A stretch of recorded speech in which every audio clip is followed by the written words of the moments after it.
Okay, I'm gonna be honest with you guys, I haven't been watching much anime in the past few years, mainly focusing on the internal machinations of my measly existence. But last season, a single anime pulled me out of that vortex briefly, and reminded me the amazing things that this genre could have. Today's video is not about that. Instead, now that I'm back in the anime game, let's go over some of this season's shows, and who knows, depending on the reception, maybe this will become a tradition, so into the depths we go.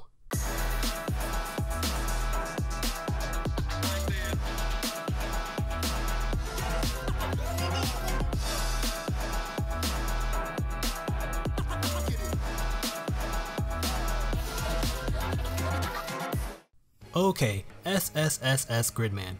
I think that's the right number of S's?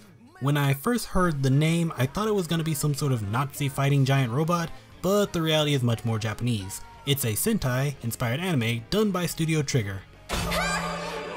It's set in a city with immobile kaiju that no one can see ominously in the background, and after every battle all the damage is undone and all the regular people have their memories erased.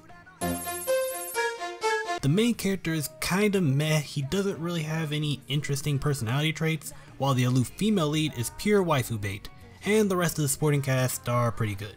The villain, on the other hand, is the thing that really interests me in her distinct hatred of humanity, the strangeness of her living arrangements, her relationship with the, I guess, evil Grid Man character, all wrapped up in an A+ waifu package.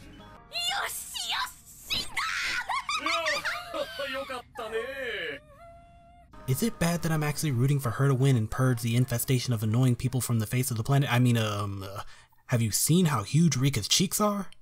They're mesmerizing.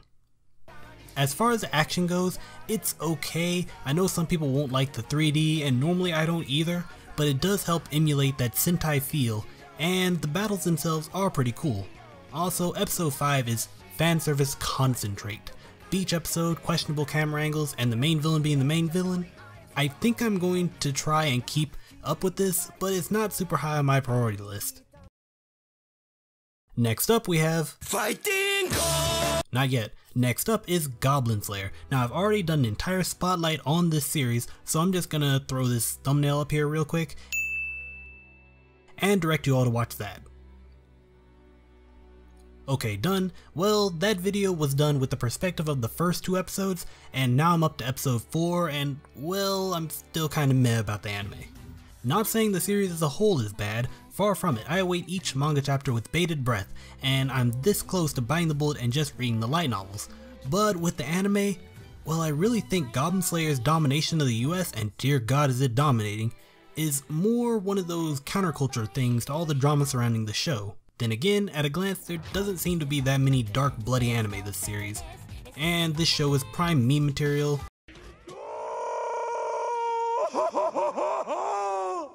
Still going to hell, by the way, but I don't know. I might be biased on this one because, like someone told me, this is my first real rodeo with reading the source material only to see the anime fail to measure up. Kinda understand what some viewers of Overlord were talking about now. Perhaps if I hadn't been exposed to the manga I would have a more favorable opinion.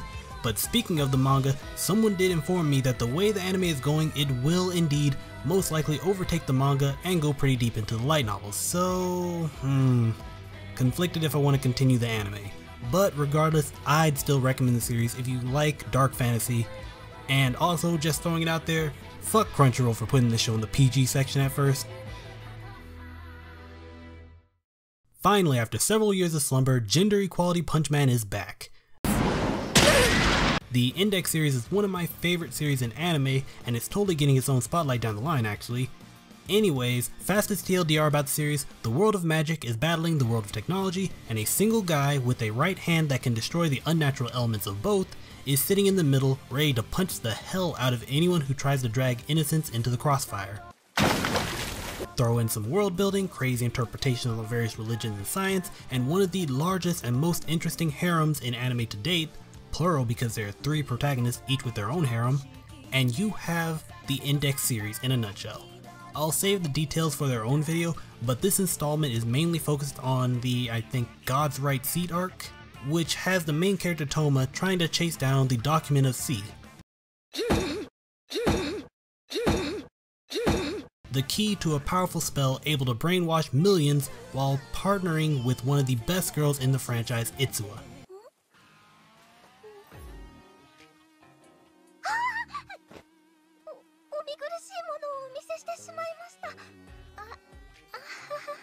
Fight me.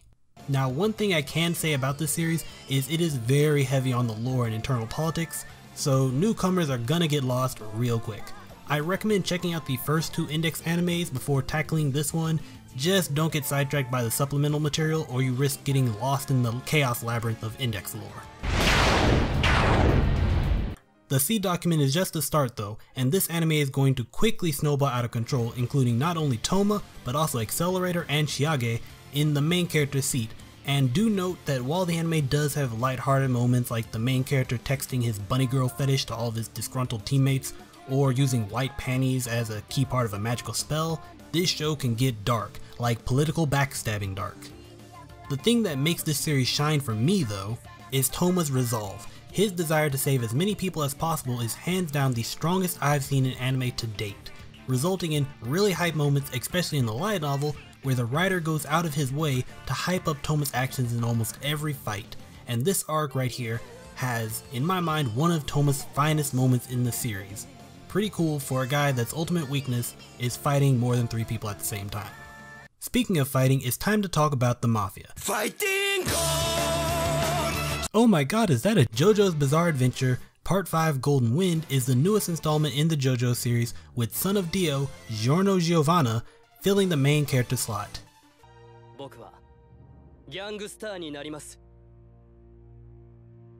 That's not a thing, Giorno. Unlike all the other protagonists, his goal is not revenge-centric, instead desiring to crack down on the crime-infested streets of Italy by becoming the most powerful mob boss in the area. Now if you don't know anything about the JoJo series, I suggest you go ahead and double back to Part 1 Phantom Blood to get a full understanding on the franchise. Or you can skip all that and just watch this season so you have something to talk about with friends. Anyways, with the entire Mafia as his enemy, Giorno has one powerful tool at his disposal. The ability to put his entire ear inside of his head. I mean gold experience. A unique summonable spirit called a stand able to give life to inanimate objects. I can see this ability getting a lot of mileage in the bizarre universe of JoJo's, even though with my general knowledge of the entire franchise, I'm pretty sure gold experience is one of those stands hit hardest with Arachnesia.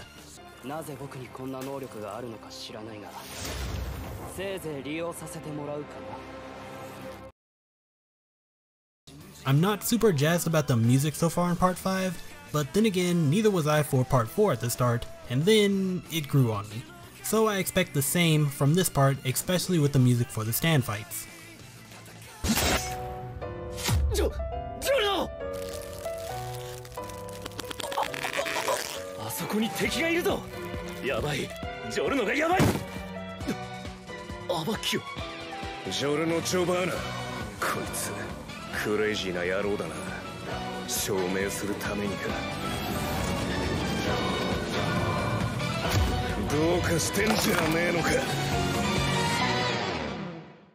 Part 5 has amazing music, potentially the best in the entire series, and don't let anyone say different.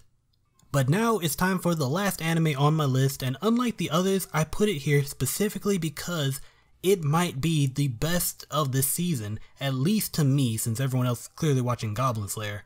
But for me, this is it.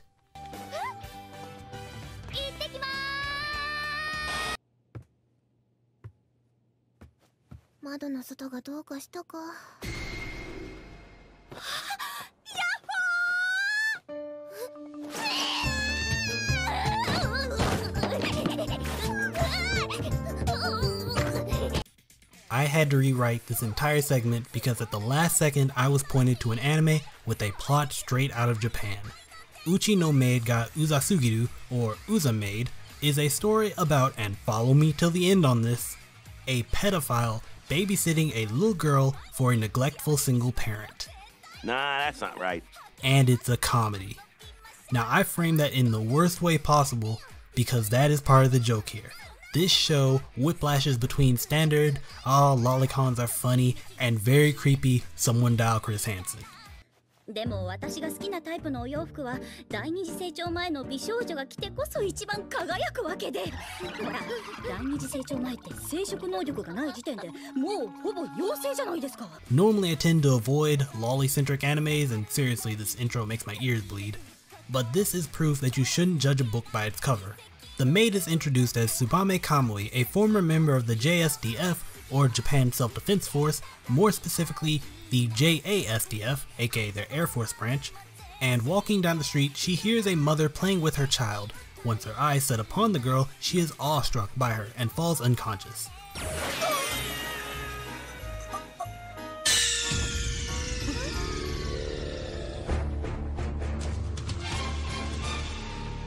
Years later, she is out of the military and looking for a job, and stumbles across an ad for a babysitting job. The girl's name is Misha, a child of Russian descent described by Kamui as having bright blonde hair and glowing pale skin.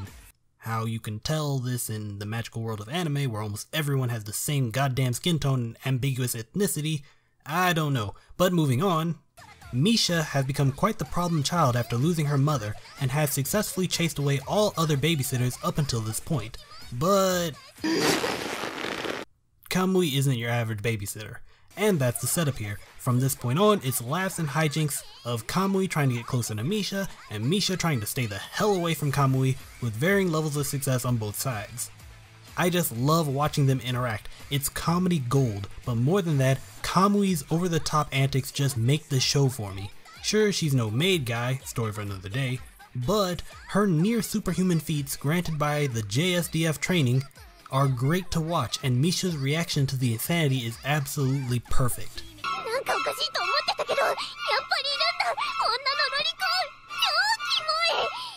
I will admit though, what really baited me into this show was this one scene. I absolutely love anime facial expressions, and seeing Misha smoothly lightning through 100 degrees of disgust, fear, confusion, contemplation, and excitement had me instantly.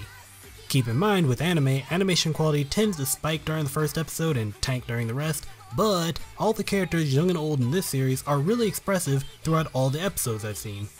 I might actually come back to this for a full spotlight if it keeps my attention. It does have a manga as well. My only worry though is that after a point Misha is so creeped out by her maid that it actually inspires her to go back to school, and any moment without Kamui in it is a moment wasted. But highly recommend if you want some laughs, and remember, the skin crawling is there to make you laugh harder, not softer. Okay, Zombieland Saga. It may have lost its top spot, but it's still a good anime and we've got to talk about it. Initially I had very little go on this anime, aside from some tweets talking about everyone getting a zombie waifu, so naturally I assumed the anime was going to be about a parallel world where idols are zombies and everyone accepts it and hijinks ensue. I was literally wrong about everything. The first episode, not gonna bother with that part, has our protagonist waking up as a zombie with no memories, only to be told that she is going to be part of an idol group composed of brainless undead girls. This first episode only kinda had me. It was entertaining to see the main character Sakura freak out and struggle through her awakening and first concert, but what really sold me was the second episode.